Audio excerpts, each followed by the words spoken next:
É uma honra, uma satisfação receber aqui o Adeildo Nascimento, participante do grupo The Masters, um currículo tão grande aqui que eu não vou conseguir dizer nem um décimo. Executivo de empresas por mais de 20 anos, consultor, palestrante, escritor. Aliás, teu livro aqui vai ser motivo da nossa conversa. Mas, Adeildo, muito bom ter essa oportunidade de conversar com você. Eu queria que você falasse sobre o teu capítulo no livro, que eu acho que tem tudo a ver com o que você vem produzindo e vem trabalhando ao longo de todos esses anos, né? Opa, acho um prazer estar aqui, um prazer participar do The Masters e estar aqui com você é um prazer maior ainda. Bom, entre drones e dinossauros, a inteligência espiritual é uma inteligência que eu acho que supra as duas situações, ou seja, tanto da onde a gente veio, das origens, quanto para onde a gente está indo hoje com drones e tecnologia e inteligência artificial. Então, eu costumo dizer que a inteligência espiritual é a única inteligência que, na minha visão, robô nenhum jamais vai copiar.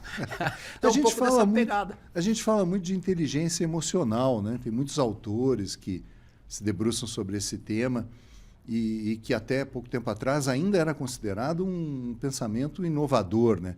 Mas você traz um conceito de inteligência espiritual. Quando a gente fala a palavra espiritual, para cada pessoa talvez tenha um significado, né? Como é que a gente pode trazer isso para um entendimento de um maior número de pessoas? O que é inteligência espiritual? Todo mundo tem? Então, tem pessoas que têm e não sabem que têm, vamos dizer assim. Mas assim, a evolução das inteligências, que como você bem colocou, Parracho, eu acho que é o mais bacana de tudo, né? Assim, os conceitos de inteligência foram evoluindo ao longo do tempo. No passado, você achava que só quem tinha um QI alto era uma pessoa inteligente. Depois a gente foi evoluindo inteligências múltiplas, até a inteligência emocional, que eu acho que hoje é a que está mais em voga. Mas a inteligência espiritual é uma evolução ainda de todos os conceitos de inteligência. Em linhas bem rápidas e resumidas, né, a inteligência emocional te dá arcabouço e ferramenta para lidar com as suas emoções. A inteligência espiritual, ela pergunta por que você se colocou naquele estado com aquela emoção. Então, é a capacidade de você ter resposta para as questões existenciais da vida, né? Você diria que é uma reflexão mais profunda? Muito mais profunda, né? Então, assim, a despeito de tudo que evoluiu, né? Ou seja, entre drones e dinossauros, ou dinossauros e drones, o que a gente vai falar muito, né? O que o livro se propõe a falar é muito sobre como o ser humano se conecta com tudo isso. E a despeito da tecnologia ter evoluído, as nossas questões existenciais, né? Assim, os nossos problemas existenciais nunca vieram tão à tona. E a inteligência espiritual se propõe a dar arcabouço e ferramenta para explicar e ter resposta para os nossos problemas existenciais. Hoje, um tema que é absolutamente assim, atual, né? E já de algum tempo atrás, mas hoje, talvez com a forma como a mídia se lançou sobre esse tema da inteligência artificial, é inevitável da gente falar isso. Eu queria primeiro ouvir o que você pensa, qual é a tua maneira de ver a inteligência artificial, e depois já deixo engatilhada uma pergunta. Qual é a relação, e se existe relação, entre a inteligência artificial e a inteligência espiritual? Uma boa pergunta, hein? Essa é filosófica. Bom, assim, eu acho que a inteligência artificial, mais dia menos dia, isso ia acontecer, a gente já sabia, e a gente está vivendo uma nova revolução, né? Então, o advento da inteligência artificial colocou em xeque tudo que é processualizado, sistematizado, tudo que você tem uma fonte, que você consegue colocar ela em perspectiva, a inteligência artificial trouxe para a gente, né? Então, tem muita gente se batendo hoje e tentando usar a inteligência artificial do mesmo jeito que usava o Google. Está totalmente errado, né? A analogia que eu faço é que o Google é a biblioteca. Você vai lá e procura. A inteligência artificial é a pessoa que já leu a biblioteca inteira e consegue fazer as conexões mais rápido para você. Então, essa é uma lógica. Mas a inteligência espiritual, na minha visão, qual que é a dificuldade de você conectar a inteligência espiritual com inteligência artificial? E por que eu acredito que a inteligência espiritual é a única inteligência que robô jamais vai ter? Porque Eu acho impossível, essa é a minha visão, que alguma máquina ou algum robô tenha consciência de existência e um dia, se tiver, vai questionar de onde essa existência veio e qual que é a conexão transcendente que isso pode ter. Então, se a gente imaginar que algum dia robô pode sentir, pode ter questionamentos nesse sentido, aí talvez ele alcance a inteligência espiritual. Acho que essa está mais longe de acontecer, Parracho. Você considera a inteligência espiritual uma ferramenta, uma competência fundamental hoje para a nossa sobrevivência enquanto pessoa e enquanto profissional também? Eu acredito que sim. Eu delego isso, tento evangelizar as pessoas por onde eu passo, embora evangelizar possa dar conceito de prosélito religioso, né? Que é um preconceito que se tem quando fala em inteligência espiritual, mas a resposta é sim, Parracho. Então, assim, os nossos problemas existenciais, o ser humano sempre teve problema existencial, mas com o advento da tecnologia e com o advento da própria inteligência artificial, os nossos dilemas existenciais estão muito mais latentes hoje do que eram no passado. Então, a impressão que dá é que a gente evoluiu em termos de riqueza, de tecnologia, de acesso a bens de consumo, mas existencialmente o ser humano nunca teve tão perdido como está hoje, né? Então, como é que a gente administra isso num ambiente organizacional? Aí é que está a beleza do jogo, né? Então, assim, o recorte que eu faço no meu livro, e que tem um pouco a ver com o capítulo do livro, é que o trabalho, a minha visão, é a maior ferramenta que a gente tem para conectar espiritualidade com o plano prático, com o plano do dia a dia. Porque tem pessoas que acreditam que espiritualidade é você viver na espiritosfera, né? Você vai viver. Não é essa a realidade. A grande ficha que caiu para mim quando eu comecei a pesquisar no tema é que o trabalho é a ferramenta de conexão entre o transcendente com o imanente, com aquilo que está dentro da gente e com aquilo que a gente pega e toca. Então, a lógica final da inteligência espiritual é a busca de sentido na vida. E não tem coisa melhor para você encontrar sentido na vida do que o trabalho. Então, esse é o recorte muito legal para se fazer. Você falou, usou o termo evangelizar, né, no sentido de divulgar e fazer com que esse conceito se torne mais popular dentro das organizações.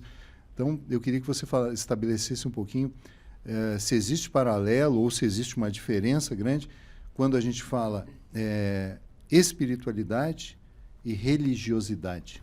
Tem, assim, primeiro, quando a gente fala de inteligência espiritual, a primeira coisa que vem à cabeça quando você fala em espiritual vem em dogma religioso, mas não necessariamente esse é o caminho. O que eu costumo dizer, Parracho, é que toda pessoa espiritualizada é de alguma maneira religiosa, mas nem todo religioso é espiritual.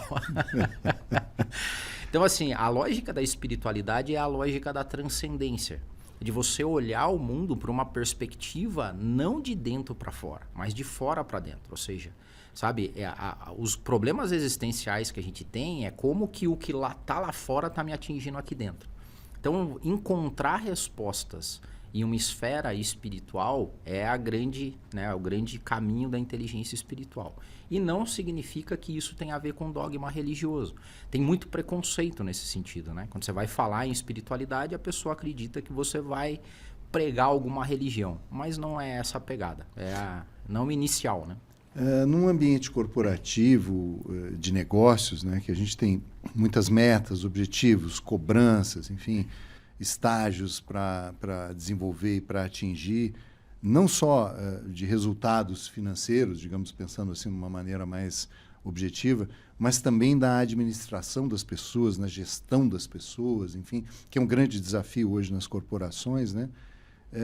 Você diria que a inteligência espiritual ela tem que estar antes de tudo isso ou ela permeia também todos esses desafios aí? Quando a pergunta que você fez antes talvez dá para a gente a pista disso.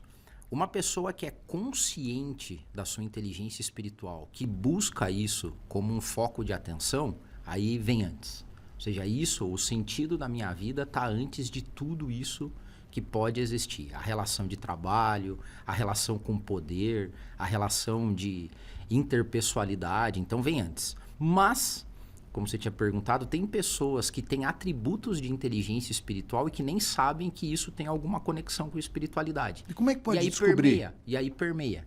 Então, primeira coisa, leia o livro Inteligência. Não, tá certo. É legal. Então, eu acho que a gente precisa divulgar isso. Então, olha, quem fundou o termo QS, coeficiente espiritual, é uma física filósofa chamada Dana Zohar. E ela começou a estudar a inteligência espiritual pela lógica neurocientífica. Ela viu que pessoas ditas espiritualizadas tinham uma plasticidade cerebral diferente, que tinha descargas químico-elétricas no cérebro de formas diferentes.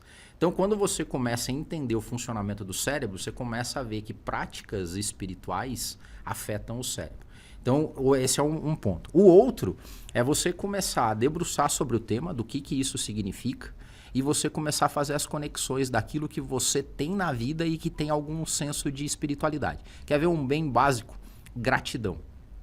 A expressão da gratidão em estar vivo, da gratidão de estar vivendo o que a gente está vivendo, a gratidão de viver o momento, isso é uma condição espiritual, né? Porque você agradece o fato de alguma coisa existir, que poderia não existir.